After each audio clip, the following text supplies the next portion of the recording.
Veja no ICL Notícias, segunda edição. Ibanez na corda bamba. Deputado pede que STF investigue contrato de 38 milhões de reais entre o escritório do governador e o Fundo REAG, citado no caso Master. Privilégios de banqueiro. André Mendonça atende pedido e proíbe que as conversas entre Vorcaro e a defesa sejam gravadas. Guerra no Oriente Médio. Ataque de Israel mata 84 crianças no Líbano, enquanto o Irã faz novas ameaças a Donald Trump. O ICL Notícias, segunda edição, está no ar.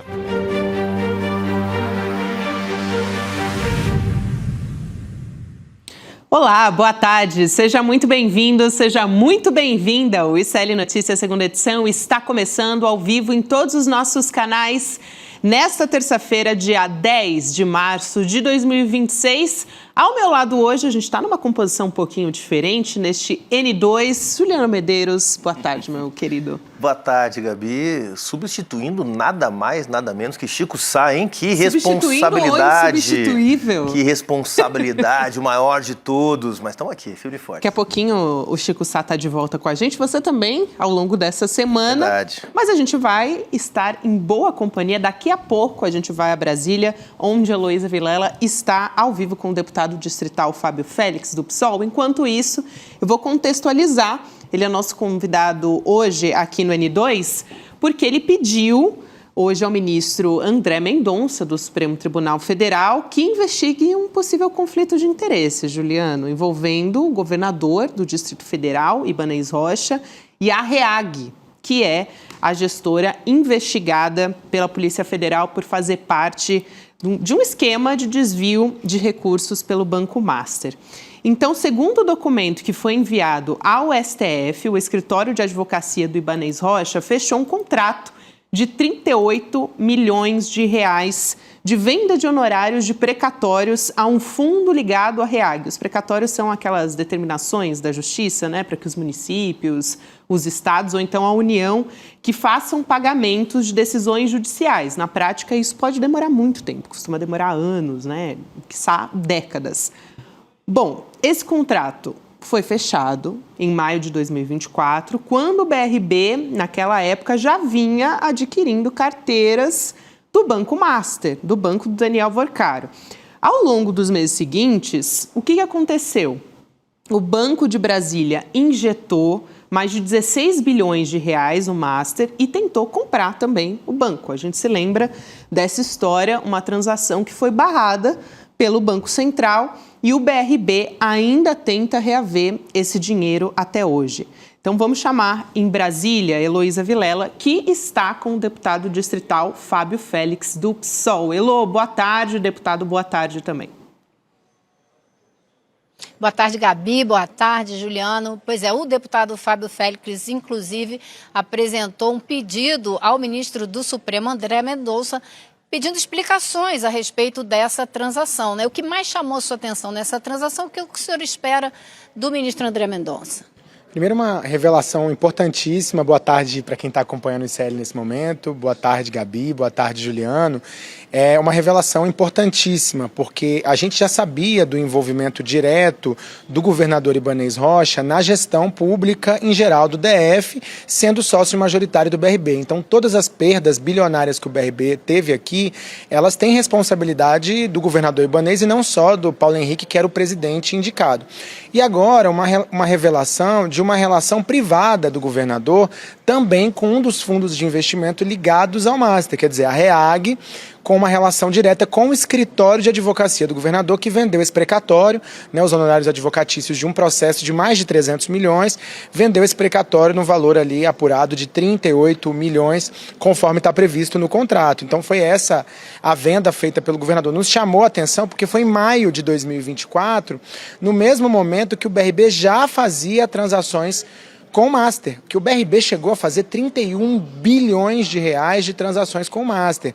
Não foi só aqueles 12 milhões que a gente já ouviu falar. Então, existe um DNA direto do governador, no caso, de um ente privado ligado ao governador, nessa relação com fundos ligados ao Master e a outras questões do crime organizado. Então, isso nos chamou muita atenção. É importante que se apure o papel do governador Ibanez Rocha nessas relações, porque lá na frente, em 2025, isso foi em maio de 2024, aí lá na frente, em 2025, o governador decide aquela solução final que é a compra do Master, mas ele já tinha comprado bilhões de ativos do Master, então ele precisa ser investigado, porque se hoje a gente tem um prejuízo bilionário, que é um prejuízo gravíssimo para o Distrito Federal, hoje o BRB tem ali 21 bilhões de ativos do Master, que ele não vendeu ainda, que ele não encostou, ele não sabe nem quanto vale.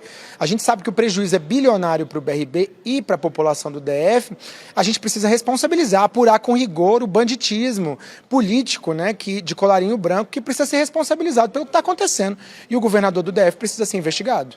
E por que ele fez tanta força para que o BRB comprasse o Master, né? Dá a impressão que era para esconder todos os problemas que ele já tinha provocado. Gabi?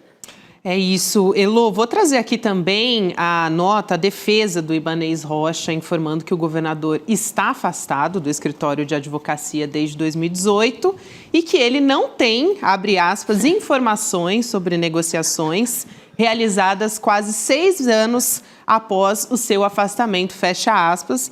Essa história até tem mais um desdobramento, Juliano, para te passar também, porque o próprio PL do Bolsonaro rompeu com o Ibanez Rocha, aliás, algo que já vinha sendo antecipado pela Heloísa Vilela há bastante tempo aqui no ICL, inclusive no N2, ela conversou muito com a gente sobre isso, mas isso teve um desdobramento, né? Propôs essa CPI na Câmara Legislativa do DF para investigar a fraude no Masper, que envolve justamente o BRB, o Ibanez Rocha, que era um aliado do Jair Bolsonaro desde 2022 e agora vai ficar sem espaço na chapa do Bolsonaro. Vou te passar também a palavra, Juliano, até para você poder encaminhar, endereçar mais uma pergunta para o deputado. Muito bem. Boa tarde, Elô. Boa tarde, Fábio. Bom, mais uma vez fica evidente que as investigações das relações do Ibanez Rocha com o Master precisam ser aprofundadas, né? Quer dizer, de todos os entes públicos que mais dinheiro colocaram no Banco Master, no período em que o banco estava sendo capitalizado, turbinado com recursos públicos de previdência pública, os estados, as unidades da federação que mais aportaram recursos foram Rio de Janeiro e Distrito Federal. E logo depois a tentativa de compra do Master por parte do BRB. Eu queria perguntar para o deputado como é que essa informação, como é que essa revelação das relações comerciais do escritório do governador com um dos fundos ligados ao Master impactou o ambiente da Câmara Distrital, porque a gente sabe, há uma divisão da direita dentro do Distrito Federal, né? E se essa divisão, de alguma forma, pode ser aprofundada diante das revelações de uma possível ligação comercial, financeira do Ibanez, que recebeu o Vorcaro várias vezes. Nas mensagens do Vorcaro com o Ibanez, há ali uma revelação por parte do Vorcaro de que ele ia começar uma operação de guerra junto com o Ibanez para garantir a compra do Master pelo BRB, né? Como é que impactou essa notícia na Câmara Distrital? Olha, isso tudo foi assunto aqui o dia inteiro, eu acompanhei, mas vou deixar o deputado Fábio Félix explicar um pouco. É isso, Juliano. São tantas coisas que acontecem simultaneamente, nesse caso do Master, e que têm sido reveladas, que a gente vai sentindo o impacto, às vezes, de uma vez só. Na sessão de hoje, a minha impressão era que a base do governo estava muito abatida com esse processo que se revelou. Primeiro porque o governo, eu vinha falando aqui antes, ele queria que hoje fosse um dia de festa no sentido da sanção do projeto de lei de ajuda ao BRB. Seria um momento de reerguer o governo, de apresentar alternativas para a cidade. Só que o dia começou com a revelação da REAG. E também já teve a revelação, como o Juliano falou, do final da semana passada, que é a revelação de que o Vorcaro estaria com o governador para organizar uma guerra contra o Banco Central, já que o Banco Central não permitiria que o BRB comprasse o Banco Master e eles iam agir politicamente, né, contra o Banco Central nesse sentido. Então, há uma divisão da direita, da extrema-direita, especialmente a extrema-direita e o PL tem aberto aí, né, uma fração contra o governo, anunciaram hoje que vão para a oposição, mas os 2 parlamentares do PL sequer compareceram à coletiva de imprensa.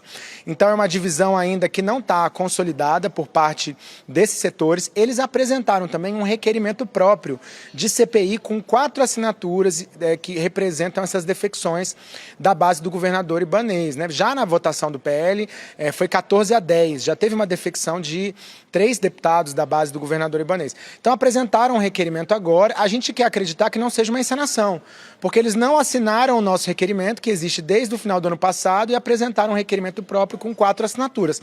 Se assinassem o nosso, nós teríamos um requerimento que poderia ser protocolado e nós poderíamos começar uma luta política pela instauração da CPI. Então, assim, me parece que eles vivem uma dicotomia e uma dificuldade muito grande de assumir o seu papel. Porque ontem a presidente do PL, que é a deputada Bia Kicis, disse que eles romperiam com o Ibanez, mas afirmou que vão apoiar a reeleição da Celina Leão. Não dá para separar quem é quem nesse processo. A Celina Leão é parte do governo Ibanez Rocha, então é parte desse processo trágico que o Distrito Federal está vivendo de perdas de bilhões de reais com a crise do BRB. Então não há como você romper com o Ibanez e continuar apoiando a reeleição da Celina. Então a nossa visão hoje aqui é uma certa encenação do PL para dizer que está contra a corrupção. Eles têm feito esse discurso, às vezes até muito cínico, mesmo com a crise se ampliando, com as revelações de que o próprio Nicolas andou no jatinho do Vorcaro e outras tantas revelações dos tentáculos do Vorcaro, do Master na extrema-direita, eles são muito cara de pau para dizer que eles estão contra a corrupção e etc. E eu acho que parte dessa encenação nacional acaba também se concretizando no Distrito Federal. Óbvio que essa é uma preocupação nossa. Agora, se eles quiserem assinar o nosso requerimento, nós queremos a assinatura deles, porque nós queremos a CPI, e se eles quiserem um requerimento unificado, que nós propusemos isso, a gente topa, né? Também topamos, porque o mais importante é que haja uma investigação no DF nesse momento em relação ao governador Ibanez Rocha, em relação ao ex-presidente do BRB, Paulo Henrique, em relação a uma série de transações que foram feitas, porque eles tentaram comprar um banco falido e investiram bilhões. Inclusive, Juliano, investiram muito mais que a própria Previdência do Rio, porque foi 31 bilhões, né? A Previdência do Rio foi 1 bilhão. 1 bilhão que eles investiram no Master. O BRB foram 31 bilhões de operações com o Master. Então, o BRB é de longe, né? Das 19 unidades da federação que tem relação com o Master, o BRB é de longe a que mais colocou dinheiro, ou seja, o governo do Distrito Federal. E você não vai fazer 31 bilhões de reais em operações sem o aval do sócio majoritário, que é quem indicou Paulo Henrique, que é o governador Ibanez Rocha.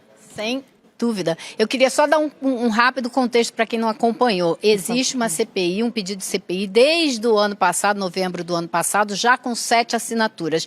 E hoje o pessoal do PL veio aqui, eu assisti a coletiva, Bia Kicis, dizendo que eles querem uma CPI. Então eles apresentaram um novo requerimento com 4 assinaturas. Se eles querem, bastava assinar a CPI que já existe, até porque a bancada da esquerda é minoritária, não adianta. Eles podem fazer uma CPI que eles vão ter apenas, no máximo, 2 assentos nessa CPI. Então não tem porquê. Me pareceu, e eu não quero botar palavras na boca do deputado, mas me pareceu uma cena para a campanha eleitoral, para eles poderem dizer que são contra a corrupção e que querem a CPI. Mas, de verdade, eles poderiam. Eu perguntei a Bia Kicis, não era muito mais rápido assinar esse pedido que já está aí e começar a CPI de uma vez? Ela, nem tudo que é mais rápido é melhor. Enfim, então a gente fica com a impressão que não é. Mas o senhor acha que vai ser possível ou que a pressão é grande o suficiente pelo volume de novidades que estão saindo a toda hora a respeito do profundo envolvimento do Ibanez Rocha nesse processo? O senhor acha que essa pressão vai ser suficiente para fazer com que haja um acordo e essa CPI saia? Olha, eu acredito que a pressão tem aumentado. É um volume muito grande de informações. Há uma expectativa também com o relatório da Polícia Federal, que pode apontar aí novos caminhos para a investigação, tanto dentro do próprio BRB, quanto em relação ao papel do governador Ibanez Rocha e outros atores do governo. Então, acho que a pressão pode aumentar. A pressão popular já está gigantesca no Distrito Federal. É o único assunto que se fala na cidade. Onde eu vou, me perguntam sobre esse tema. E os deputados da base do governo também têm dito isso nas reuniões. Eles têm sido pressionados, né? E por isso o caminho agora é inverso. O governador, que sempre teve uma postura muito arrogante, distante dos parlamentares, sempre tratou muito mal sua própria base na Câmara Legislativa, destratou parlamentares, agora ele tem tentado se aproximar deles e é eles que querem se afastar do governador, né? Que tem caído nas pesquisas para o Senado, que pode não viabilizar sua candidatura no Senado. Então, a gente sabe que é muito difícil a viabilidade de uma comissão parlamentar de inquérito em ano eleitoral, mas eu acho que seria uma comissão muito importante para o Distrito Federal. Seria uma comissão que faria muita diferença nesse momento momento para a cidade, até porque ela ajudaria a resgatar, né, aquilo que aconteceu com o Banco de Brasília, que é patrimônio público da nossa cidade. E a CPI ela tem uma característica, né, no Distrito Federal que é diferente da CPI nacional. Aqui o nosso escopo de investigação seria muito delimitado. Então não seria uma CPI de disputa de narrativas.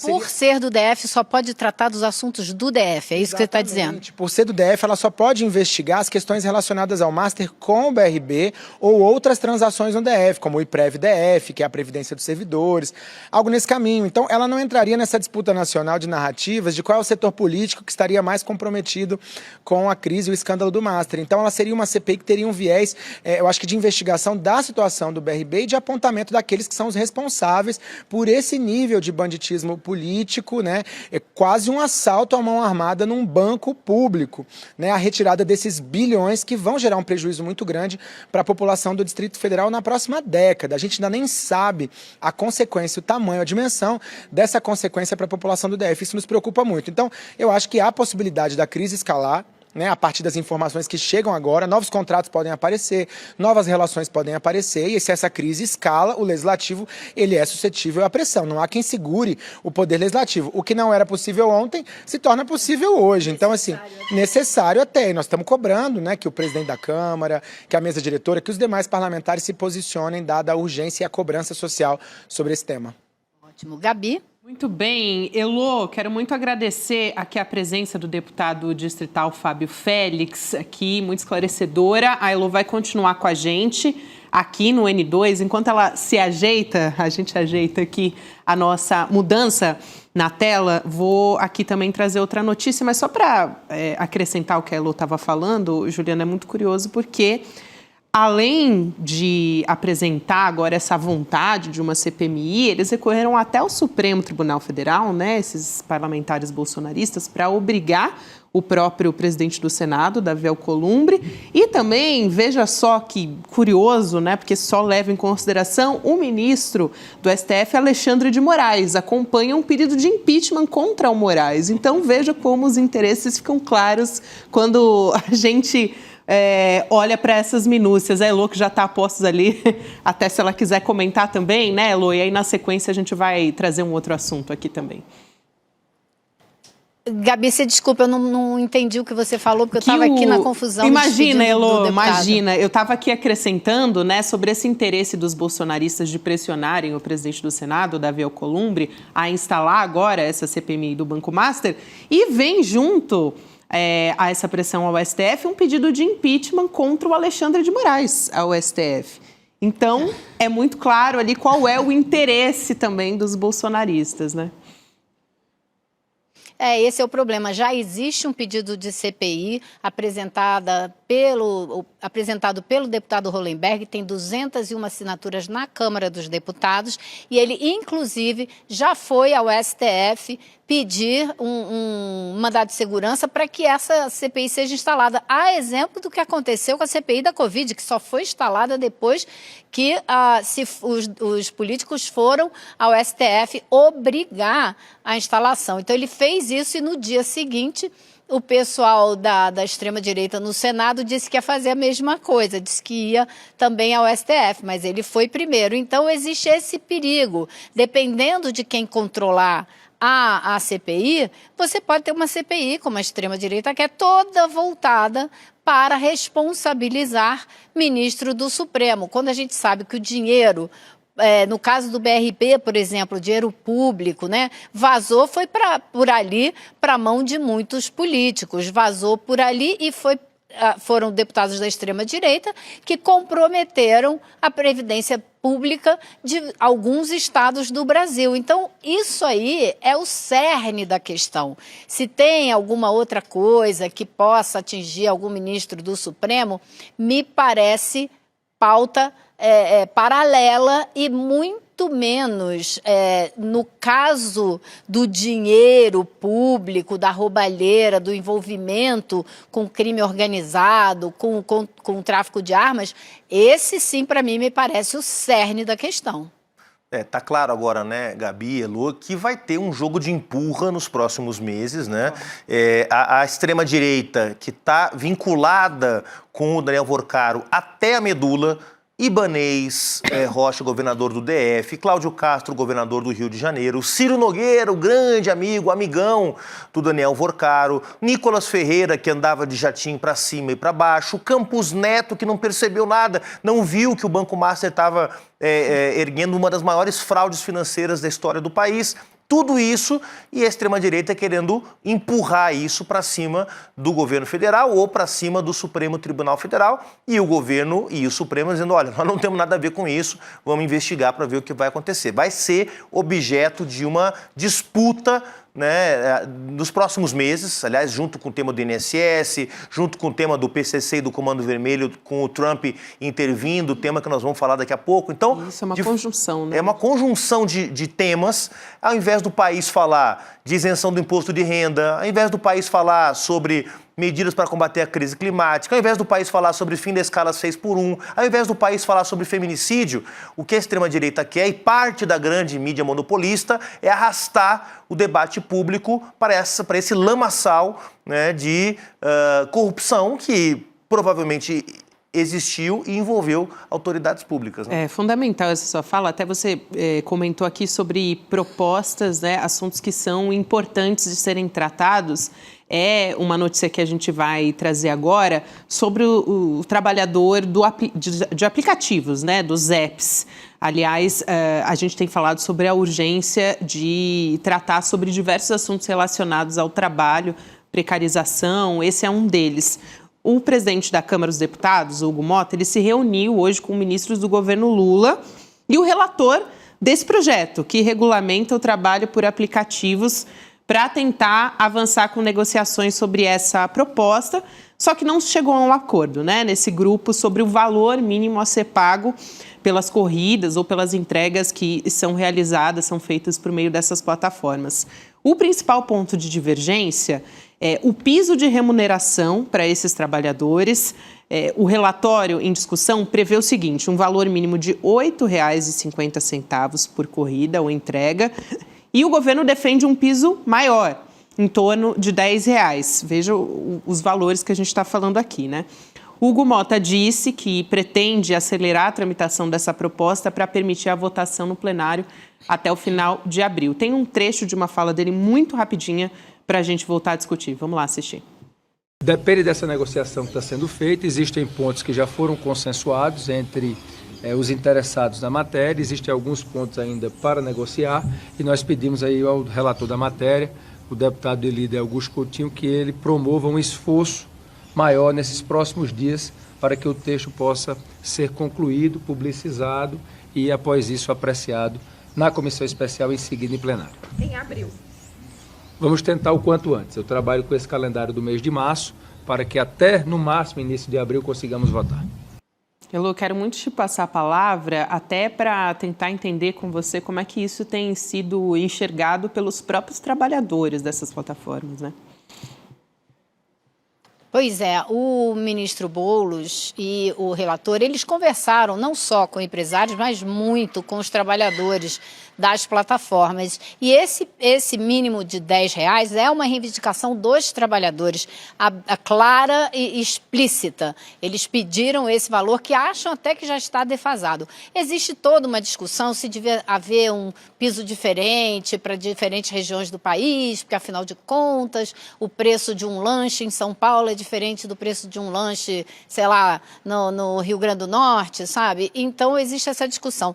Na semana passada eu participei de uma mesa lá no Tribunal Superior Eleitoral com o ministro Boulos e com o relator, o Coutinho, e já era essa, aparentemente, a única grande divergência que eles têm. Existe um grande consenso, sim, já em torno da matéria, a coisa está bem encaminhada, não é à toa que o Hugo Mota quer votar o quanto antes, porque é uma matéria importante nesse ano eleitoral, porque vai atender milhares de pessoas. Olha, eu tinha até o número de trabalhadores que serão atendidos aqui entre entregadores de plataforma e motoristas, são 2 milhões de brasileiros. Então, você tem ideia do alcance eleitoral dessa medida. Agora, o que está se propondo, então? Se não chegarem a nenhum acordo, passa, apresenta a proposta para o plenário do jeito que está, porque o resto basicamente já está tudo acordado, e separa uma emenda a respeito desse piso, para ser votada em separado. Isso libera o projeto para ele ir adiante, porém cria uma pressão política importantíssima, porque se você vota em separado só esse valor, você vai ver quem está contra ou quem está a favor de dar mais dinheiro para os trabalhadores, não é verdade? Então, isso num ano eleitoral pode ajudar a fazer com que esse piso reivindicado pela categoria acabe passando. Vamos ver, mas até agora essa tem sido a estratégia para quem defende o piso pedido pelos trabalhadores. Muito bom muito boa essa contextualização, que a Elo traz aqui, Juliano. E a última pesquisa que se tem informação sobre como esses trabalhadores são tratados nessas plataformas, né? Tem uma pesquisa da Fair Work que avalia os principais serviços digitais que existem aqui no Brasil. A última que se tem notícia constatou que essas plataformas elas não cumprem com o mínimo de trabalho decente que é definido pela Organização Internacional do Trabalho, a OIT. Então, enfim, são denúncias diversas, né? E a gente quer saber dessa proposta se elas vão minimizar esses riscos, garantir o mínimo de segurança, né? O mínimo diante dessa insalubridade. Tema delicado, tema sensível, né? Um setor da sociedade que está em disputa, né? Nós vimos aqui em São Paulo recentemente uma parte desse setor ganho pelos discursos de Pablo Marçal, exatamente, da extrema-direita. O governo tentou apresentar uma proposta de regulamentação, principalmente para os motoristas de aplicativo, Uber e tal, e caiu muito mal a proposta do governo, ainda no primeiro, segundo ano do governo do presidente Lula. Houve um esforço agora de fazer mais diálogo.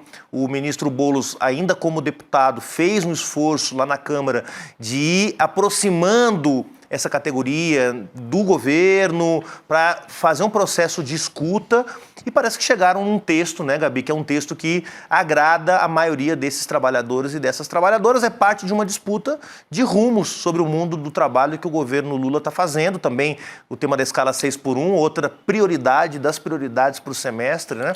E as duas últimas grandes entregas do governo antes da eleição, né? O fim da escala 6x1 e algum tipo de proteção adicional para esses trabalhadores, para aproximar ainda mais o governo da sua base social. É isso, né, Lô? Com ainda um debate, né, uma discussão que está no STF, que é a questão da pejotização, que diz respeito aos trabalhadores também, e que está também atravancando em outras instâncias, outros processos relacionados ao mundo do trabalho.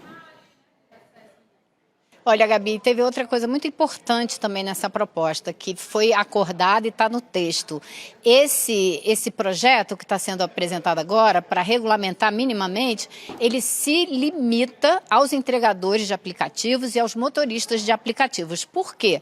Para ele não ser usado posteriormente por qualquer plataforma, para qualquer tipo de trabalho, né? Então, você cria uma proteção para que isso não se generalize, para você não facilitar a criação de outros tipos de exploração. Como disse o deputado Augusto Coutinho, que é o relator da matéria, eu gostei de ouvir da boca dele isso, ele disse que o pior dos mundos é a situação que está para o trabalhador e para os motoristas. Eles estão sendo esfolados pelas plataformas. Então, existe esse entendimento claro de que do jeito que está não dá, que existe uma exploração absurda dessa camada da classe trabalhadora e é preciso ter algum tipo de proteção.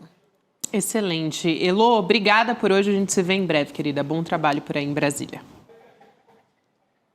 Até, pessoal. Tchau, tchau. Até mais. Enquanto isso, o Rodrigo Viana vem chegando para participar da nossa mesa redonda aqui do N2. Ele que, aliás, está comemorando um ano de Célio Urgente. Então, aqui o nosso abraço especial Para a equipe Obrigado, do Urgente, Rodrigo, parabéns Obrigado. por um ano, né? Caçula Fazendo esse do noticiário CL, né? quentíssimo aí todos isso. os dias. Caçulinha da casa. Caçulinha, É exato. isso? Exatamente. Obrigado. Caçulinha, mas que vem com um peso muito importante, principalmente nesse noticiário de final de tarde, né? Que abre os nossos trabalhos da tarde. E apresentado por Rodrigo Viana, né? Um dos maiores jornalistas Que é brasileiros. isso? Então, isso Muito também. bom, Rodrigo. A gente Obrigado, fica muito gente. feliz também de comemorar Agradeço essa marca. em nome de toda a equipe. Muito bom. Quero trazer noticiário internacional que nos impacta aqui também, meninos, nessa tarde, sobre a guerra do Irã elevando o preço do petróleo no mercado global. Ontem o barril chegou a $120 e uma declaração do presidente dos Estados Unidos, o Donald Trump, de que a guerra estaria próxima do fim, fez o preço voltar a cair hoje. Aliás, a gente pode discutir muito sobre essa declaração do Donald Trump, o que ela significa, né? Se na verdade não é uma demonstração que ele está querendo dar aí de força, mas parece que está demonstrando outras coisas nessa história. Bom, mas por aqui cresce essa preocupação com o preço do combustível, os impactos na inflação. Em São Paulo, alguns postos já repassaram o preço ao consumidor, então chegando até um aumento de 60 centavos por litro. E a Petrobras se pronunciou em nota, informando que pode reduzir o impacto da alta do petróleo, já que abandonou em 2023 a política de paridade do preço internacional e importa os combustíveis por rotas não afetadas pelo conflito. Me chamou a atenção isso, Rodrigo, já para te trazer aqui para a conversa, né? Você que acabou de chegar, porque no início, a Petrobras já se pronunciou dizendo que não dependeria esse impacto, aliás, dependeria do tempo que a guerra se prolongasse, né? Porque, na verdade, a Petrobras disse num primeiro momento que não havia motivo para preocupação, que não seria repassado o preço para o consumidor. Bom, primeiro várias coisas. Ontem o Trump fez aquela declaração, a guerra vai acabar logo, já está praticamente acabando. Hoje mudou tudo, hein? Porque ontem ele deu essa declaração porque ficou muito preocupado que o petróleo, o preço estava explodindo, chegou a $120, né, o preço de um barril. Aí ontem ele deu uma declaração tranquilizadora, mas como o Irã falou assim... Não. O Estreito de Hormuz permanece fechado, se passar petroleiro aqui nós vamos explodir. O Trump hoje já voltou a dizer que então vai atacar o Irã com toda a força. E hoje, enquanto vocês estavam aqui abrindo o programa, acabou de sair a informação de que o Irã está colocando minas, está minando o oceano, justamente ali no Estreito de Hormuz, para dificultar a passagem dos petroleiros, e isso pode afetar a rota por onde passa 25% do petróleo mundial. Isso é uma coisa. Então, essa ideia, agora baixou o preço de novo, subiu. Provavelmente essa guerra vai durar mais tempo mesmo, esse papo do Trump de ontem não se sustenta, né? Isso é uma coisa. E a segunda coisa é que o Brasil, quando houve a derrubada da Dilma, a primeira coisa que o governo Temer fez foi implantar a PPI, lembram? Paridade de Preço Internacional. O que obrigava a gasolina, que qualquer mexida do petróleo internacionalmente mexia no preço da gasolina na bomba. Porque é uma teoria dos ultra neoliberais, de que a Petrobras tem que seguir exatamente o preço internacional, o que é algo bastante discutível, já que a gente produz quase tudo, ou boa parte do petróleo aqui no Brasil, em reais, com custo em real e não com custo em dólar. Então a Petrobras agora não trabalha mais com paridade de preço internacional, então ela diz, olha, os nossos custos são em real, a maior parte do petróleo que a Argentina tem que importar vem por outras rotas que não essa aí que passa pelo Estreito de Hormuz, então vamos segurar o reajuste. Mas não consegue segurar tudo, porque senão também você estoura a empresa que compete com outras empresas no mercado internacional que trabalham com preço dolarizado. Então tem um limite para a Petrobras operar isso, mas ela, por ser uma empresa estatal, tem como, nesse momento de crise internacional, não seguir, subiu 10%, você sobe 10% na bomba. Isso não vai acontecer, eu espero que não. E é o que eles estão dizendo que não vai acontecer, né, Juliana? O que eu estava vendo alguns analistas ontem, hoje, Rodrigo, mencionarem, é que o preço do petróleo é um dos preços mais impactados por ataques especulativos, né, que tem ali. Então, varia muito e tem um pouco esse número mágico dos $100, né, quando chega em $100 e tal. Na verdade, se você comparar com o valor reajustado do barril de petróleo de 10 anos atrás, ele está mais barato hoje do que estava 10 anos atrás. Né? Então, tem uma margem aí ainda. Se ele ficar estagnado em $100, não é o fim do mundo para efeitos de mercado, né? E a Petrobras tem uma margem aí. Agora, eu acho que o que mais chama atenção é exatamente que o Irã está aumentando o custo da guerra, né? Que era um custo inicialmente reputacional, né? O Trump não tem autorização do Congresso para atacar o Irã, prometeu que não faria novas guerras e está fazendo, então é um custo reputacional, da reputação do Trump na política dos Estados Unidos, e um custo militar objetivo. Cada míssil americano custa $1 milhão. O Irã está aumentando esse custo, né? Ao levar o conflito para o Bahrein, para o Kuwait, por exemplo, Emirados Árabes, ao fechar o Estreito de Hormuz e ao dizer quem decide o fim da guerra não é você, Trump, somos nós, está aumentando esse custo, né, e com isso impactando nessa volatilidade que tem uma dimensão eminentemente especulativa, né? O custo do petróleo não aumentou e mesmo o petróleo que vai pelo Estreito de Hormuz não responde mais do que 20% do mercado mundial, mas ainda assim é suficiente para gerar esse ataque especulativo e aumentar o preço do mercado internacional. Aliás, o ministro da Fazenda, Fernando Haddad, ele vem tentando acalmar os ânimos, né? Ele disse que o governo brasileiro está monitorando a escalada dessas tensões no Oriente Médio, que está avaliando eventualmente possíveis impactos econômicos. Tem um trecho aqui de uma conversa, né, de um pronunciamento do Haddad aos jornalistas. A gente vai colocar aqui na tela também para vocês acompanharem junto comigo. Ele disse o seguinte: nós não podemos correr risco de tomar decisões assodadas. Você lembra no caso do tarifaço? No caso do tarifaço, houve um pânico gerado pela extrema-direita de que aquilo ia quebrar a economia brasileira e que o Brasil finalmente ia se render ao Império do Norte, que ia ter que aceitar as exigências deles em relação ao Bolsonaro. E nada disso aconteceu. É importante essa lembrança aqui do Haddad, né, o Juliano? E também, de fato, o governo brasileiro trouxe até respostas, né, e socorro aos empresários, às indústrias que, num primeiro momento, foram impactadas. Então, houve uma resposta rápida a tudo que estava acontecendo. Não, excelente lembrança do ministro Haddad, porque se dependesse da pressão da grande imprensa, Rodrigo, e da pressão da extrema-direita, o Brasil tinha ligado para o Trump no dia seguinte oferecendo tudo. Era isso que eles queriam dar. O Tarcísio de Freitas mencionou aqui numa entrevista em São Paulo: entregue alguma coisa, é assim que o Trump costuma fazer, ele é um empresário, é o jeito dele negociar, entrega alguma coisa. O Brasil não só não entregou nada, como saiu como um exemplo internacional de como enfrenta uma manobra como essa que o Trump tentou impor ao Brasil, e saiu fortalecida. A economia brasileira cresceu no ano do tarifaço. Então, me parece que, mais uma vez, naturalmente, vai se instalar aí uma histeria coletiva em torno do tema dos combustíveis, mas o Haddad está certo, tem que esperar um pouco, ver se esse ataque especulativo se mantém no tempo, se isso impacta de forma mais duradoura o custo da produção de petróleo no Brasil e no exterior, para só depois calcular se vai ser necessária alguma medida de ajuste. Perfeito. É isso, e eu quero trazer aqui também, gente, a gente está trazendo notícias, muitas em primeira mão aqui também, mas do nosso noticiário internacional, aqui Notícias do Brasil. Agora há pouco conversamos com o deputado distrital para falar sobre como as coisas estão andando no caso do Banco Master, afetando principalmente o governador Ibanez Rocha.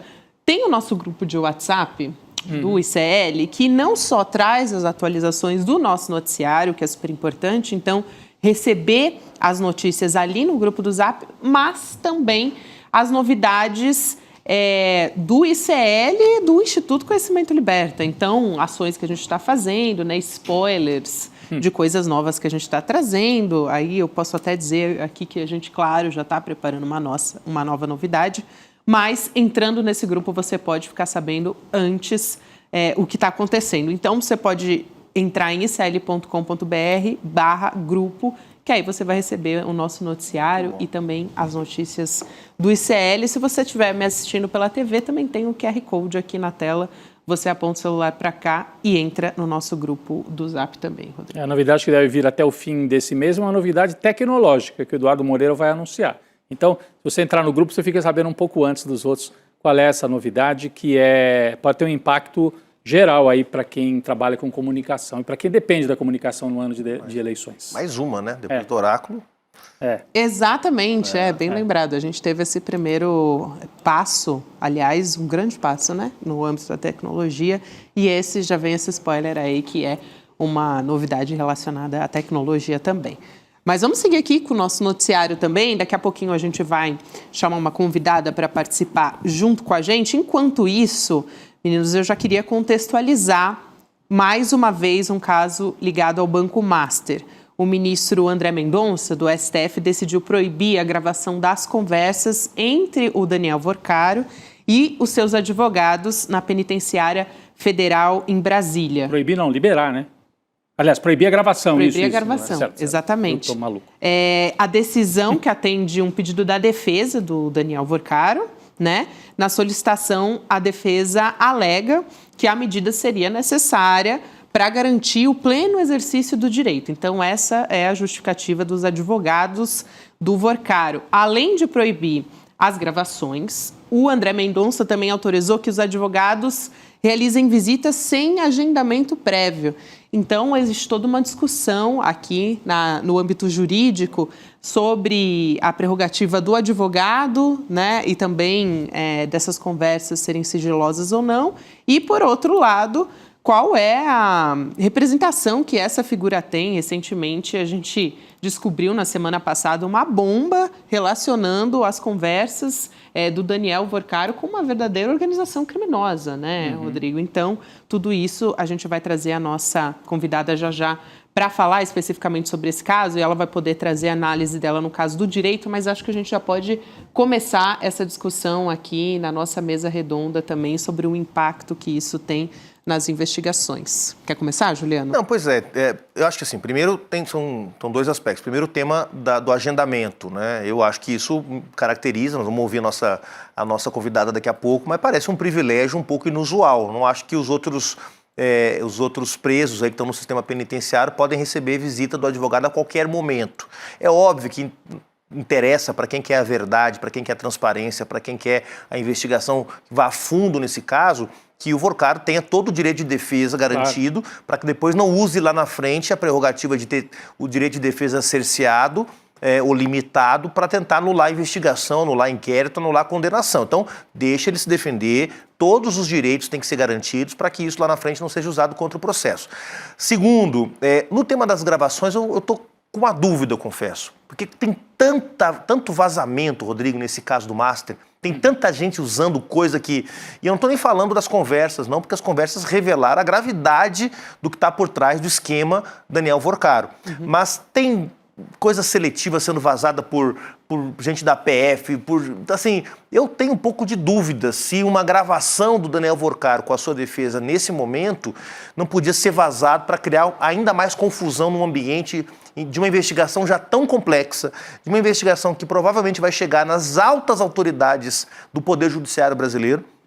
Eu fico na dúvida se não é melhor mesmo deixar sem gravação, porque uma gravação feita numa reunião privada entre defesa, daqui a pouco pode ser usada para tumultuar o ambiente ali na frente, sabe? Essas dúvidas são muito legítimas. A advogada Soraya Mendes está chegando para conversar com a gente. Eu vou até endereçar a sua primeira questão à doutora Soraya. Boa noite, doutora Soraya. Seja bem-vinda. Eu já aproveito para te perguntar justamente se é usual que essa gravação não aconteça entre a defesa, né, entre os advogados e o cliente.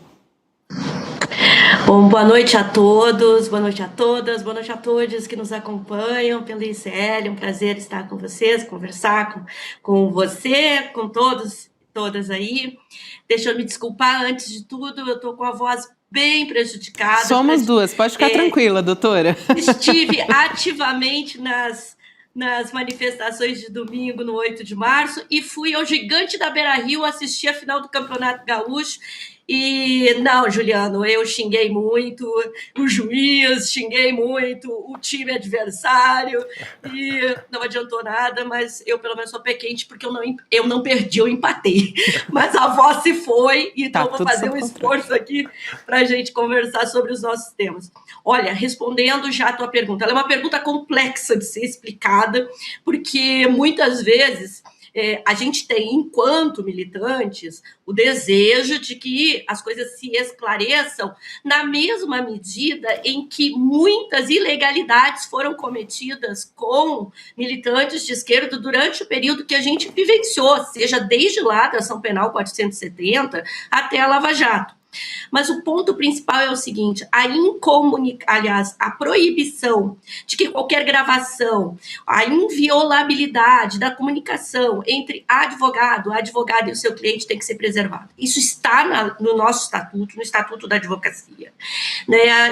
Que é a lei, é uma lei federal, a Lei 8.906, é uma prerrogativa decorrente do texto constitucional que diz da advocacia como atividade essencial à administração da justiça, e, portanto, eu não seria aqui ética se dissesse a vocês que essa determinação do ministro André Mendonça é uma determinação que não segue aqueles que são os ditames legais. O problema todo é que vale para o Vorcaro, não vale para a grande massa de presos e presas que estão, seja preventivamente, ou seja, já cumprindo pena dentro do sistema penitenciário.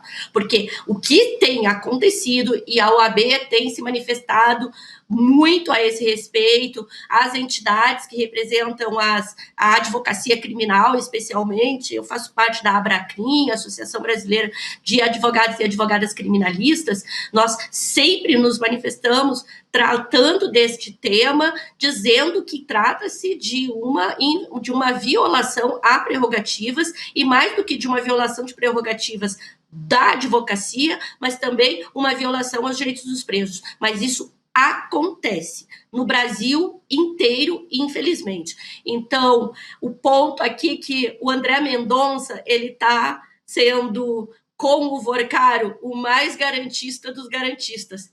Inexplicavelmente, não, porque além de advogado, eu também sou cientista político, e para mim política e direito precisam ser analisados conjuntamente. Então, isso tudo tem um fundamento e a gente sabe exatamente qual é, mas que, da regra que a gente quer e que se forme jurisprudência é que essas conversas elas sejam mantidas, sim, em sigilo. Doutora, só para esclarecer, nos presídios federais ou em qualquer presídio, a regra é: não grava conversa entre advogado e preso, é isso? A não ser que o juiz diga que precisa gravar, é isso? A não ser que o juiz diga, tem que gravar.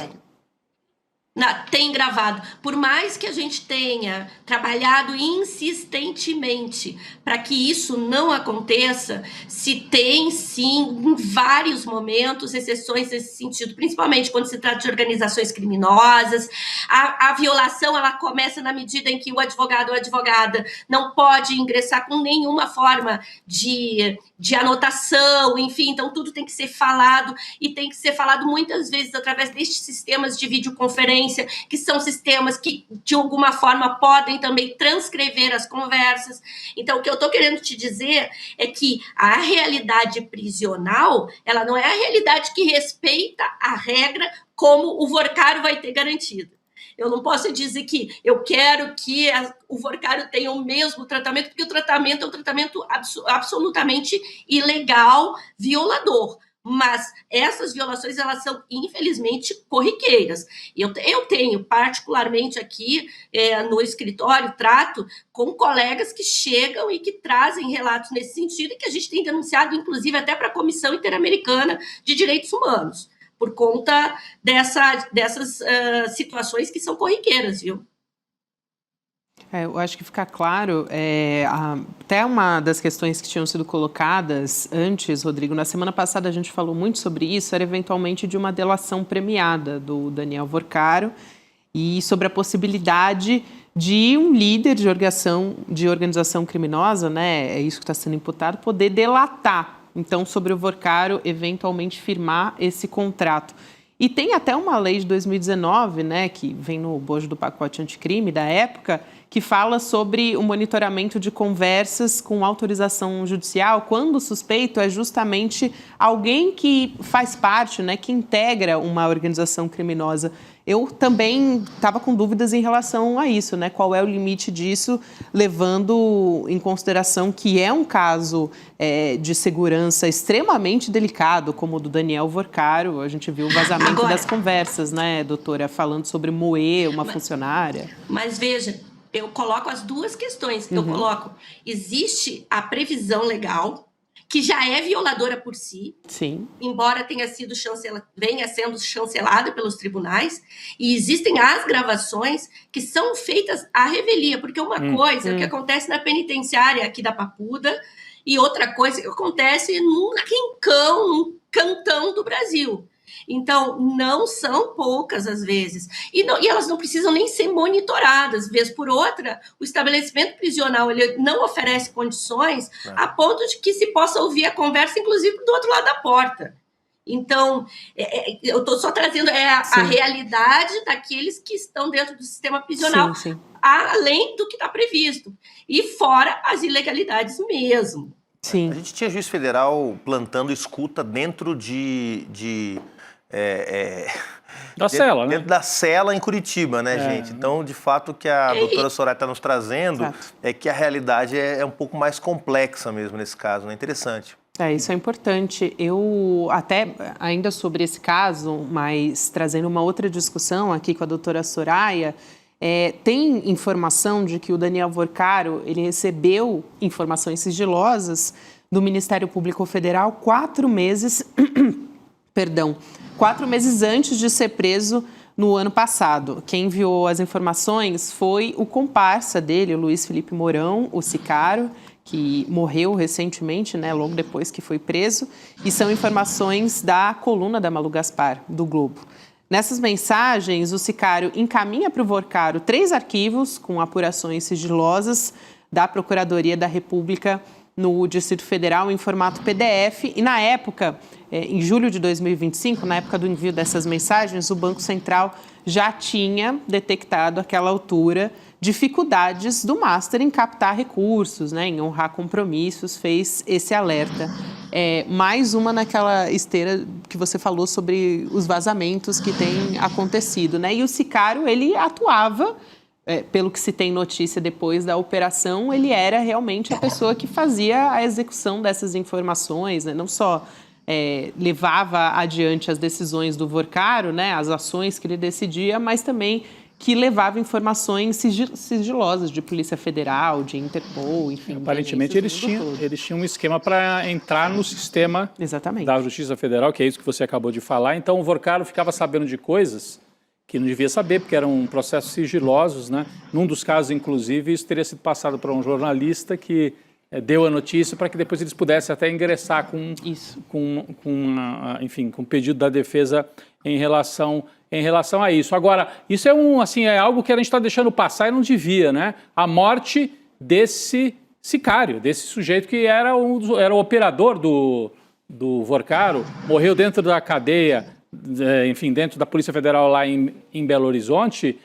Isso é completamente inusual, né, doutora? Já ouviu falar de algum caso de alguém preso e ainda nessa fase inicial, quando ainda está, né, a diligência acabou de acontecer e tal, morrer assim quando está resguardado, deveria estar pela Polícia Federal? O que a senhora acha desse caso, de ter informação? Como é que o meio jurídico vê isso, né? Olha, para mim, e essa é a minha opinião, esse caso Master é um nosso paralelo ao Epstein. Tem muito mais coisas por embaixo dessas camadas, que são as camadas de corrupção, de envolvimento de pessoas do mundo financeiro, do mundo político e que circundam várias outras coisas. Então, a morte dessa figura com esse nome tão significativo, né, sicário, que para a gente, né, no Brasil, em português se utiliza muito pouco, mas é a palavra que define realmente matador de aluguel em espanhol, né? Então toda a América Latina conhece o sicário pelo que o sicário é. Ela não é uma morte que pode ser desprezada, e eu não acho que seja de desconsiderar. Obviamente não tenho aqui nenhuma bola de cristal que outras queimas de arquivo também aconteçam, seja pelo autoextermínio, seja por extermínio. Tem muita coisa envolvida aí, muita coisa, e acho que os próximos capítulos vão mostrar qual é realmente a vitalidade do sistema judiciário brasileiro, porque nós vamos mais adiante, falando, né, reforçando o que a Gabi dizia acerca da possibilidade de uma delação premiada, no que eu não tenho hoje tanta tanta crença que possa acontecer. Dado isso, se o sicário era um arquivo, o Vorkário, então, ele é realmente alguém que detém o conhecimento do mundo, é uma biblioteca de Alexandria do conhecimento ao seu tempo. Então, eu acredito que a gente ainda vai ver muitas outras revelações e talvez muitas outras situações bem pouco usuais. Dizendo também aqui a parte que queima de arquivo não é algo desconhecido também no Brasil, né? Esse termo, Rodrigo, o que é usual e o que não é usual, no Brasil é meio complexo, né? Porque a gente sempre tem que fazer a distinção, né? Para esses crimes, que são os crimes de colarinho branco, que são crimes que envolvem essa outra camada da sociedade e com a complexidade com que se dá, porque são transações financeiras muito complicadas, com muitos meandros e demandam uma inteligência muito grande para a investigação. Esses crimes é que nós não temos notícias até o momento de situações tão breves, né, como essa da morte do sicário, mas no restante, no âmbito da criminalidade organizada, não se é desconhecido ainda o que há 2 anos atrás nós tivemos uma morte que ocorreu no aeroporto de Guarulhos, né, em São Paulo. Então, o que envolve a criminalidade organizada sempre acaba tendo um reflexo em pessoas que sabem demais, sobre pessoas que sabem demais. Então, isso não é algo que seja inusual. Agora, eu queria também fazer aqui um pequeno adendo, dizendo que criminalidade organizada, na sua gênese, é aquela que envolve também setores que são setores do Estado, que há infiltração no Estado e ação do Estado manejado pelos criminosos. Então, isso também é importante que a gente diga, para que a gente não pense só criminalidade organizada, até para aqueles fins anteriores do que a gente falava aqui de monitoramento ou não monitoramento, é uma criminalidade que toma os nomes das facções criminosas. Isso que a gente está vendo aí é uma grande organização criminosa e que tem talvez um poder ofensivo, que seja maior poder ofensivo muito do que o Trump agora está utilizando no seu discurso para os fins da sua intentona contra a América Latina. Mas esse é outro assunto, a gente falando em outro momento.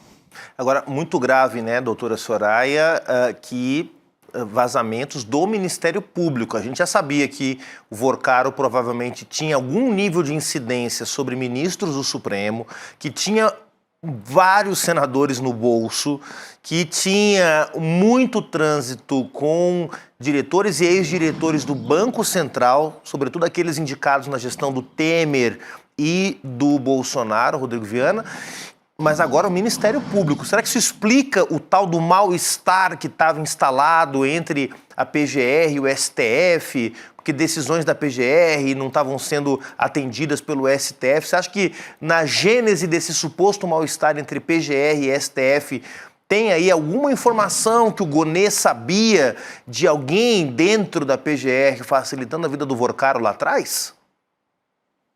Olha, Juliana, eu não sei te dizer, porque eu não conheço os fatos. Agora, de tudo o que nós conhecemos hoje, é quase impossível que alguma das instituições que compõem o Estado brasileiro, que compõem os poderes brasileiros, o Ministério Público brasileiros, e o Ministério Público muitas vezes é definido também como um quarto poder, não tenha indivíduos que lhe pertencem e que tenham envolvimento com isso. É muito difícil. É muito difícil. Eu não vou, obviamente, aqui, assim como nenhum de vocês, vai afirmar que o PGR sabia ou não sabia disso, aquilo, outro, sem nenhuma investigação, sem nenhum fato em mãos. Mas seria total ingenuidade dizer que alguma das grandes instituições e também daquelas organizações que são organizações da própria sociedade e que pertencem tanto ao campo do mercado quanto ao campo da própria organização societária em si. Então, a gente tem tá aí, banqueiros e pessoas que fazem parte de organizações que são organizações que, de alguma forma, também estariam dando guarida para situações como essa. Isso aqui é coisa que envolve, como você mesmo colocou, isso escala para um nível que é STF, que é PGR, que é pensar em advocacia, a gente falando agora há pouco do monitoramento, não é quem está lá na base da pirâmide da advocacia que está atendendo preso que está também trabalhando nesse caso. É a ponta da ponta do menos de 1% da advocacia brasileira. Sim. Que é quem também viaja em jatinho para assistir jogo no Chile. Então, vamos lá, a gente não está falando de quaisquer pessoas. Então, é muito difícil que a gente não tenha envolvimentos nesse sentido. Vai dar investigação séria ser efetivada e que ela possa, sim, chegar a conclusões. Mas eu vou voltar a dizer para vocês, na pergunta lá para mim, isso aqui tem paralelo com o Epstein lá nos Estados Unidos, guardadas as devidas proporções, ou no juridiquês mutatis mutandis, levando, portanto, dentro dessa régua, eu acho que a gente precisa estar atento para isso. Com certeza. Doutora Soraya, obrigada pela sua presença, um prazer te receber. Até uma próxima. Obrigado. Até a próxima, gente. Até mais. Eu quero ainda trazer um assunto que é super importante aqui, especialmente a gente está falando de um ano eleitoral, né? Mas a primeira turma do STF vai voltar na próxima terça-feira a julgar 2 deputados federais e um suplente do PL pelos crimes de corrupção passiva e organização criminosa, julgamento que começou hoje e que estava previsto para ser retomado amanhã, mas ficou para a semana que vem. Os réus são o Josimar Maranhãozinho e o pastor Gil, e o suplente é o Bosco Costa.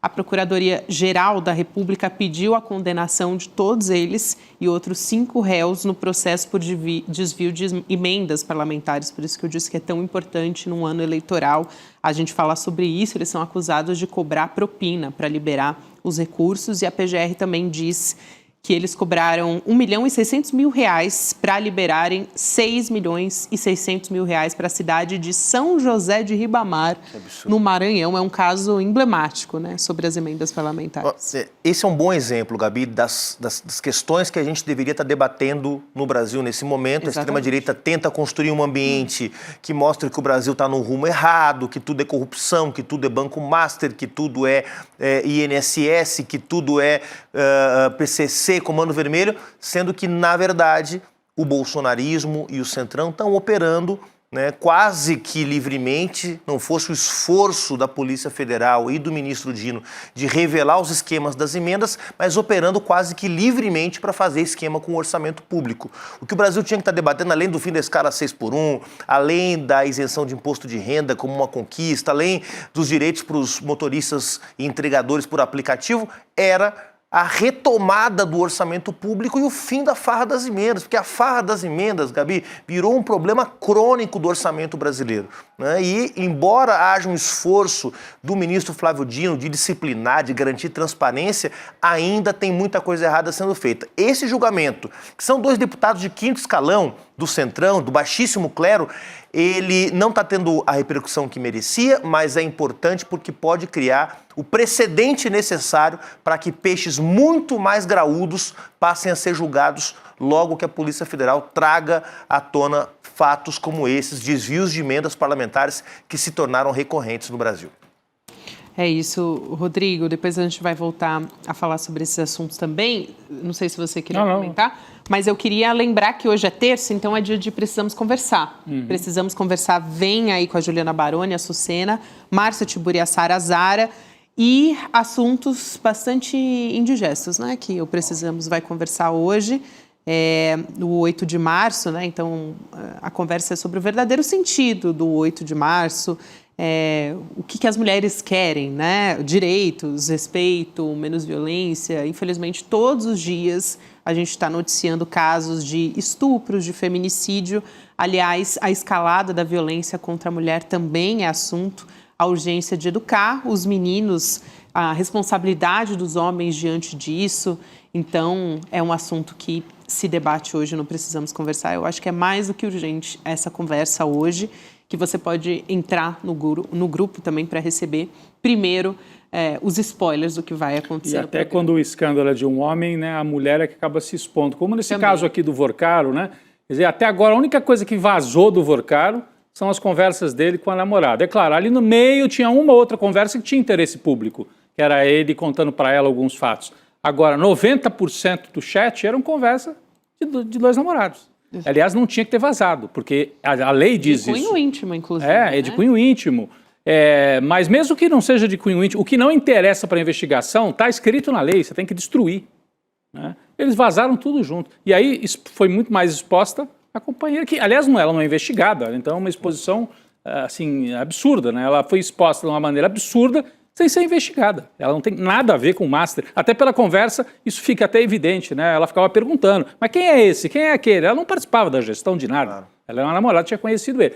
Então, assim, é um tema também que certamente vai estar lá no Precisamos Conversar. A vida dela foi exposta também, o vazamento dessas conversas.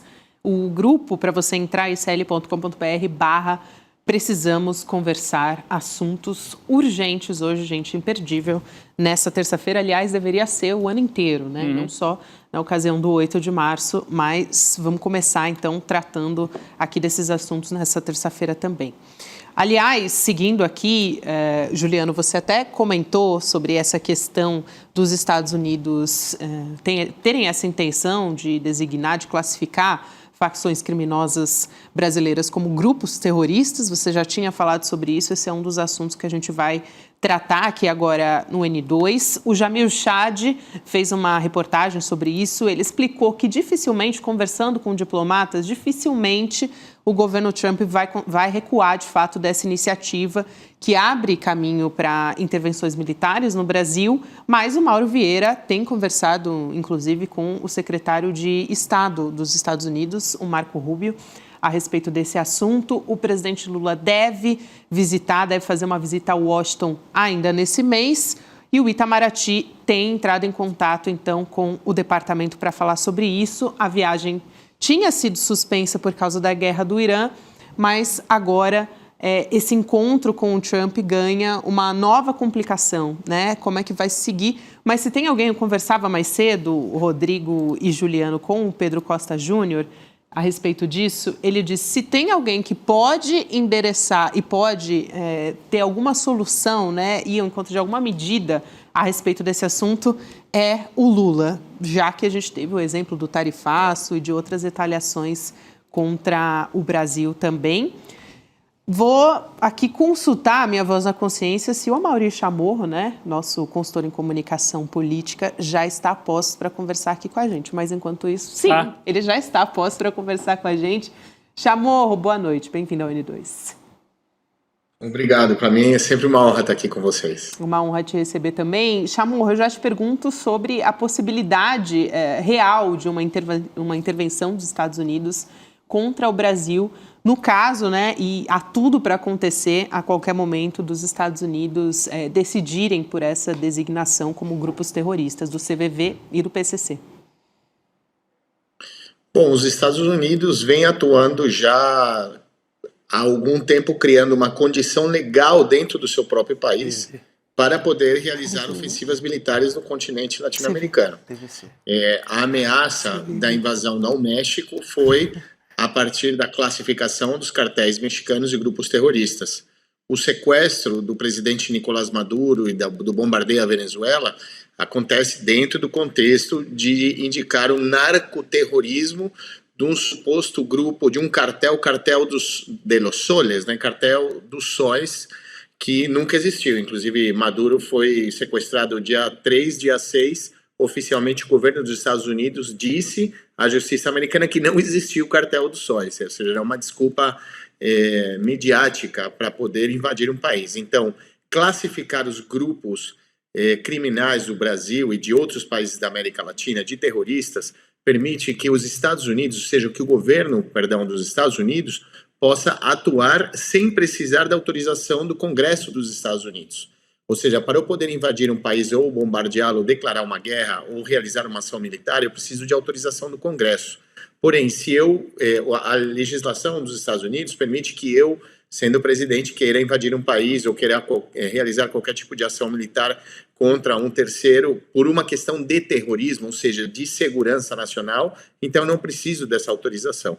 Obviamente, o Brasil vive passo a passo, os Estados Unidos estão avançando no nosso continente, e o Brasil, sim, é uma mira que está na mira do governo dos Estados Unidos, tanto no sentido político, mas no sentido econômico. O Brasil detém, assim como a Venezuela tem a maior reserva de petróleo do mundo, o Brasil tem a segunda maior reserva de metais críticos, de minerais críticos que são fundamentais para a indústria de tecnologia dos Estados Unidos, para as big techs, funcionamento de grandes servidores e tudo mais. Então, o Brasil está sim na mira, há uma possibilidade. A gente, no Brasil, de que exista algum tipo de ação militar contra a gente.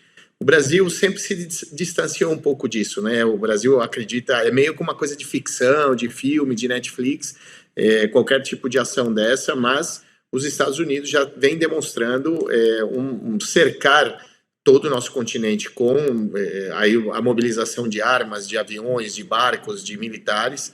O Brasil é o principal país do nosso continente, tanto em recursos naturais como o tamanho também da sua economia. Então, é sim um país vulnerável às decisões militares dos Estados Unidos. É preocupante, né? Você queria falar, Gabi? Eu só queria fazer aqui uma observação, né, que talvez algumas pessoas tenham percebido que eu dobrei uma letra. Quem dobra a letra é o PCC, né? E o CV, no caso. Bom, Comando Vermelho. Você então, falou só para se corrigir o meu ato falho. Comando Vermelho e o PCC. Não, ia dizer, o Amaury Chamorro conhece muito bem outros países aqui da América Latina, como da América do Sul, como a Colômbia, né, a Venezuela, a Colômbia que durante tantos anos, inclusive essa pecha, né, a guerrilha, narco-guerrilha, também foi usada durante muito tempo para os Estados Unidos estarem dentro da Colômbia com bases e com, enfim, parcerias, entre aspas, que permitiam aos Estados Unidos ter uma presença muito forte. Mas o que chama a atenção é que isso vem se espalhando pelo continente, né, Amaury? O governo do Paraguai, por exemplo, tem aprovado, me parece que já aprovou, o livre trânsito para as tropas dos Estados Unidos, inclusive com bases aqui no Paraguai, que é muito pertinho aqui da gente, aqui no Cone Sul, né? No passado, a gente sabe que os Estados Unidos faziam operações encobertas no Paraguai, com tropas especiais, uma coisa ou outra. Agora eles estão oficializando, é quase que uma naturalização da presença militar dos Estados Unidos, voltando a tratar a América Latina como uma espécie de protetorado, né? Enfim, uma recolonização do continente agora de maneira quase que oficial, né? Como é que você vê isso? Nesse fim de semana, alguns presidentes latino-americanos estiveram com o Trump, lá em Mar-a-Lago, se não me engano, lá na Flórida, né? O Milei foi o mais estridente deles, mas estava lá o Paraguai, estavam lá representantes de outros países importantes. Esse cerco, quer dizer, é contra o Brasil, mas tem cooperação já de alguns países. No passado, mesmo governos de direita, muitas vezes, eram contra isso, porque tinha um discurso assim, não, sou de direita, mas também tropa dos Estados Unidos eu não quero. Agora parece que vai quase que se naturalizando a presença para a instalação, inclusive, de bases, né, dos Estados Unidos. E Rodrigo, só para complementar, que aí o Chamorro pode comentar também para a gente, começo dos anos 2000, quando os Estados Unidos anunciou o Plano Colômbia, que envolvia a instalação de bases militares na Colômbia, então governada por governos de direita, houve uma reação muito forte da América do Sul, dos países da região, né? Não, Plano Colômbia não. Eu lembro a esquerda se mobilizando, os movimentos sociais, na época do Fórum Social Mundial, parece também que há uma certa naturalização, né, Chamorro, de que, bom, tá bem, se o país quer ter uma base, agora tem base no Equador, possibilidade de base no Paraguai, daqui a pouco pode ter na Bolívia, pode ter na Argentina. Quer dizer, nós estamos diante realmente de um risco severo, me parece, né? É muito delicada a situação do Brasil, porque você já tem presença militar dos Estados Unidos na Venezuela, você tem presença militar dos Estados Unidos na Colômbia, ostensiva, também tem no Equador, chegou ao Peru, vai chegar ao Paraguai. Ou seja, nós temos praticamente o Brasil cercado por tropas estadunidenses. E isso não acontece da noite para o dia, né? Há um processo gradual que vai constituindo uma presença militar dos Estados Unidos com uma narrativa que serve para a opinião pública brasileira. Isso que é importante. Porque se você perguntar para um cidadão comum que está no ônibus, está no metrô, indo para o seu trabalho, você fala para ele, olha, e esses grupos, né, as milícias do Rio de Janeiro, isso é uma coisa interessante porque as milícias não entram nesse grupo terrorista.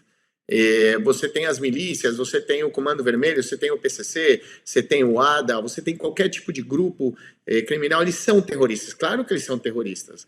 Eles estão no meu bairro, eles estão na minha cidade, eles matam, eles roubam, eles cometem assassinatos. Você tem uma guerra civil praticamente no Rio de Janeiro entre grupos que querem deter o território, o controle do território. Então, para um cidadão, você vê os Estados Unidos neste momento decidindo salvar o Brasil de grupos armados que realmente cometem o terror na nossa sociedade. Porém, a definição de terrorismo é a ação militar ostensiva contra civis com um objetivo político.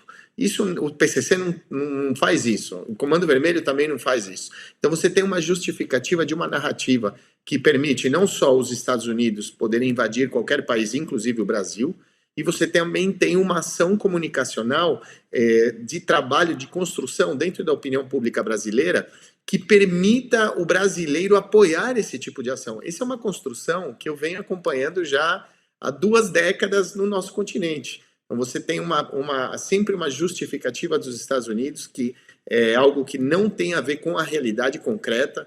Vamos citar o caso, por exemplo, de você acusar o presidente Nicolás Maduro de ser o líder de um grupo narcoterrorista. No momento que ele é preso, que ele é detido, sequestrado, ele é apresentado ao Ministério Público. O Ministério Público dos Estados Unidos não apresenta perante o juiz a indicação de que existe um tal cartel que ele é o líder. Eles oficialmente, os Estados Unidos falaram, não existe aquele cartel que eu utilizei para justificar a invasão da Venezuela. Vamos lembrar atrás também, quando os Estados Unidos inventaram que o Saddam Hussein tinha fábricas de armas químicas e apresentou, inclusive na ONU, um potinho com um pó dizendo que, aqui está o antraz produzido pelo Saddam Hussein. Aquilo era mentira, porém morreu 1 milhão de iraquianos inocentes numa invasão que não teve nenhum sentido e não foi bem sucedida, nem no ponto de vista econômico, nem político, nem militar. Então, a nossa região já sofreu muito com isso. Você tem a ação militar na Nicarágua dos Estados Unidos, você teve a ação militar dos Estados Unidos também no Panamá, gerando quase 20 mil mortos num bombardeio ao país, sem nenhuma justificativa. Você tem uma ação militar dos Estados Unidos diretamente na Colômbia, o país que mais matou gente na história do nosso continente. Então, nós do Brasil, e é interessante porque a gente fala, né, lá na América Latina, a gente é a América Latina, a gente sofre as mesmas mazelas, porém, a nossa elite, os meios de comunicação, a gente sempre construiu uma imagem e uma proximidade dos Estados Unidos como um país sócio, amigo, que de alguma forma é a representação do que é um país bom de se morar, de uma economia pujante, mas a gente não consegue ver a que preço, né? Qual é o preço que a América Latina pagou para que os Estados Unidos tenham essa situação econômica que supostamente é melhor do que está sendo, né? Porque a gente sabe que há um crescimento na pobreza, desemprego, tal, nos Estados Unidos. Então, para nós se normaliza. E a gente tem que viver, a gente tem que enfrentar isso não como uma questão política, porque eu vejo um pouco análise no Brasil falando, olha, isso vai afetar a eleição do presidente Lula, porque o presidente vai ter que justificar por que ele não quer que o PCC seja declarado como... Isso é o menor dos problemas. O problema, na realidade, é o convencimento da opinião pública favorável a uma possível invasão, uma ação militar dos Estados Unidos. Sabe o que poderia acontecer? A grande produção de cocaína no mundo, que fica na Colômbia, ela fica na selva amazônica. Os Estados Unidos pode indicar que na tríplice fronteira, onde está o Peru, a Colômbia e o Brasil, é uma área de tráfico internacional de drogas, então eles decidem invadir aquela região e ter o controle da região. O Brasil não tem condições militares nem políticas nem de enfrentar uma decisão militar dessa dos Estados Unidos. Então, e a população, de alguma maneira, vai falar, olha, eles vieram ajudar a gente para combater o narcotráfico. Esse que é o perigo. O Brasil, sim, está muito próximo de sofrer um problema. Sabe aquela historinha que pegou fogo na casa do vizinho e ninguém ajudou? Aí veio no outro vizinho, também ninguém ajudou. Bom, agora tocou aqui a nossa vez, e quem vai ajudar a gente? Porque no momento em que a gente deveria ter atuado firmemente contra a invasão da Venezuela, contra a ação ostensiva dos Estados Unidos querendo chegar no Paraguai, e a gente se absteve de uma ação mais contundente, agora, na verdade, o problema bateu à nossa porta. E como assim foi caminhando ao longo do tempo, né? No passado, a justificativa dos Estados Unidos é o comunismo, né? Então, era na época da Guerra Fria, é o comunismo. Depois, quando o comunismo já não assustava tanto, eu acompanhei muito estudando, né, a Colômbia, a própria Farc, né, as Farc e outros grupos fizeram até séries sobre o M-19, né, o grupo guerrilheiro colombiano, dizendo, na verdade eles eram era uma narco-guerrilha, o que é uma mentira, né? Era uma mentira. E a Farc também, você dizer, simplificar e dizer, é uma narco-guerrilha, porque como ao comunismo não assustava, vamos assustar agora pela questão do narco. E agora tem que botar um componente a mais, tem que ser terrorista, não basta ser narco, tem que ser terrorista. Então, os Estados Unidos vão mudando de acordo com o que pega na opinião pública, né? E aqui no Brasil isso pega demais, porque nós temos os problemas que o Amaury Chamorro já trouxe aí. E eu queria indicar, se eu puder Chamorro, complementar... bem rapidinho para a gente poder trazer uma outra notícia aqui também. Vai lá. Tá, perfeito. O problema do narcotráfico não é quem produz a droga ou quem transporta, porque a cocaína não é produzida no Brasil. O problema do narcotráfico é de quem cheira. O país que mais cheira no mundo cocaína são os Estados Unidos.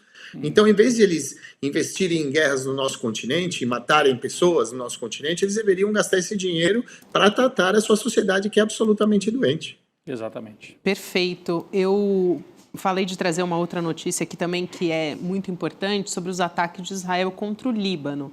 A gente tem notícia de que mataram 84 crianças e deixaram pelo menos 250 feridas. São números da Organização Mundial da Saúde, que aponta que esses ataques acontecem em centros urbanos, então com alta densidade populacional. Por isso que a gente tem uma quantidade tão grande de vítimas civis. O chefe do Conselho de Segurança Nacional do Irã, a gente tem aqui a postagem dele numa rede social, a gente vai colocar aqui na tela também, ele respondendo a ameaças do presidente dos Estados Unidos, o Donald Trump. Ele diz o seguinte, né? Primeiro o Trump vai dizer, se o Irã fizer qualquer coisa que interrompa o fluxo do petróleo no Estreito de Hormuz, eles serão atingidos pelos Estados Unidos 20 vezes mais forte do que foram atingidos até agora e tal. E aí, o Ali Larijani, ele diz, o povo de Ashura no Irã não teme suas ameaças vazias, nem mesmo aqueles maiores que você conseguiram eliminar a nação iraniana. Cuidado para não ser eliminado. Então, numa ameaça assim, muito clara. E assim, só para passar a palavra para o Chamorro, a gente teve muitas notícias, né, de crianças que foram mortas em Gaza e não sensibilizaram, muito pelo contrário, nem os Estados Unidos, nem Israel, que Israel fazendo a matança e Estados Unidos financiando o... Em Gaza, você está falando. De forma... exatamente. Depois vieram mais de 150 naquela escola no sul do Irã, né, logo no comecinho da guerra, desse episódio agora, e no Líbano, no sul do Líbano, o exército israelense bombardeando comunidades que não tem nada a ver com o Hezbollah, matando famílias inteiras e, inclusive, assassinaram, isso virou... notícia no mundo inteiro, um líder católico, né, dos maronitas, dos cristãos maronitas no Líbano. Isso vai se espalhando, mas agora essa resposta do líder do Irã ao Trump foi mais ou menos na mesma moeda, né? Porque o Trump costuma falar, não, eu vou eliminar, eu vou acabar com vocês, eu vou assassinar. Não... E agora o outro respondeu aqui, o líder iraniano, Ali Larijani, cuidado para você não ser eliminado, disse uma resposta bastante direta, assim, hoje para o Trump. Agora, no caso de Israel, que virou um regime autoritário, não tem mais eleição em Israel, não tem mais oposição, quer dizer, o Netanyahu manda e desmanda, faz o que quer. Talvez esses crimes, esses novos crimes de guerra, que só se somam aos antigos crimes de guerra do Benjamin Netanyahu, não tenham tanta consequência. Agora, o Trump, que tem eleição em novembro, ele reze para ter maioria na Câmara ou no Senado, porque se ele tiver minoria, com a quantidade de crimes que ele está cometendo, com o assassinato de dezenas, quase centenas de crianças no Irã, com os tarifaços feitos sem autorização do Congresso e desautorizados pela Suprema Corte, com os bombardeios feitos sem autorização do Congresso Nacional. Olha, para não falar da perseguição aos imigrantes, os crimes que estão sendo cometidos dentro do território americano, olha, o Trump reze para ter maioria na Câmara ou no Senado, porque senão vai ser impeachmentado, não termina o governo, o Donald Trump, com a quantidade de crimes que está cometendo. Chamorro. Eu acredito, eu reafirmo isso, a ação deliberada dos Estados Unidos no Irã tem a ver com uma cortina de fumaça para desviar a atenção sobre a denúncia de pedofilia do Donald Trump. né? Vamos lembrar que o Bill Clinton, quando foi denunciado pelo caso da Monica Lewinsky, iniciou um bombardeio na Sérvia, né? E também entrou numa guerra no continente europeu, coisa que não acontecia desde a Segunda Guerra Mundial. E agora o Donald Trump, da noite para o dia, começou a bombardear o Irã junto com Israel.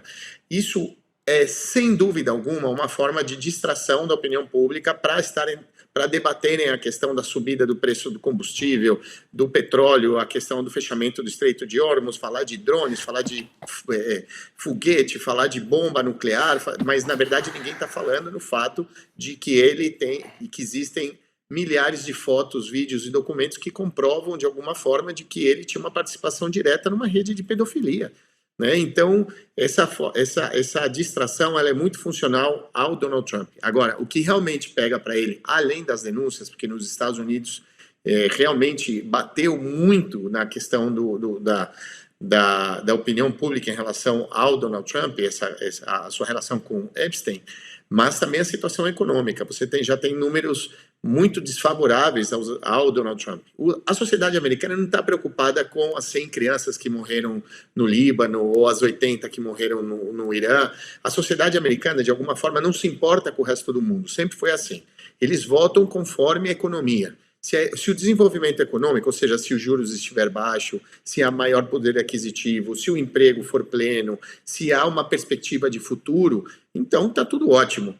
Agora, se a situação econômica deles, interna, ela não é muito favorável, então eles realmente votam em outros candidatos ou acabam penalizando seu presidente através dessas eleições de meio termo, né, que são as eleições de novembro para o Congresso. A sociedade americana não se importa, não reconhece o resto do mundo como um problema dela, né? Vamos lembrar quanto tempo durou a guerra do Iraque. Ela foi uma falência, ela assassinou milhões de pessoas e nunca teve nenhum tipo de sucesso. Eles não conseguiram armar um governo, eles não conseguiram reconstruir o país, não ficaram com o petróleo, ou seja, tem uma série de problemas aí no Iraque. Então, isso nunca afetou as eleições, nem do Obama, nem do Bush, de ninguém. Então, agora o Donald Trump, ele tem o grande desafio dele, é ele conseguir surfar entre a mitigação do caso Epstein e o outro, ele conseguir reativar a economia dos Estados Unidos, que não está indo muito bem. Isso, sim, pode afetar essa eleição. Agora, eu não acredito que pela guerra do Irã ele possa ser impeachmentado.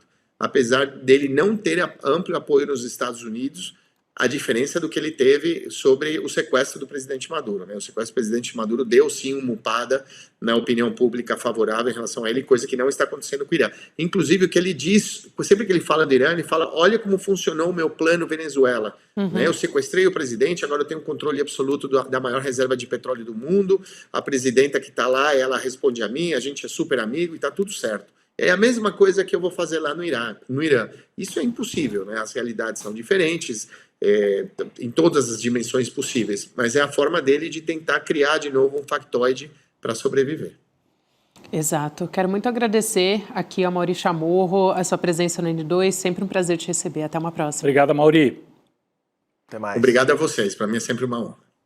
Você queria comentar, Rodrigo? Não, eu queria só assim, levantar. Ele lembrou que no Iraque isso não afetou a popularidade de presidentes, mas no passado mais para trás, né, foi a opinião pública que fez os Estados Unidos saírem do Vietnã, né, perder Exato. A guerra, né, mas aquilo demorou muitos e muitos anos. Aqui seria um reflexo de curto prazo. Eu acho que se o preço do petróleo subir muito, isso vai ter um impacto, inclusive, na economia, como estava dizendo a Amaury Chamorro. Então, é um pouco a combinação das duas coisas, né?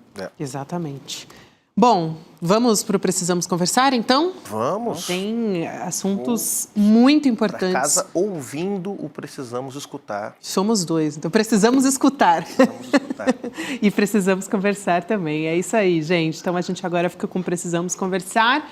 E amanhã, pela manhã, a partir das 7 da manhã, temos o Desperta aqui no ICL, o nosso noticiário de volta. Boa noite, pessoal. Até amanhã. Tchau.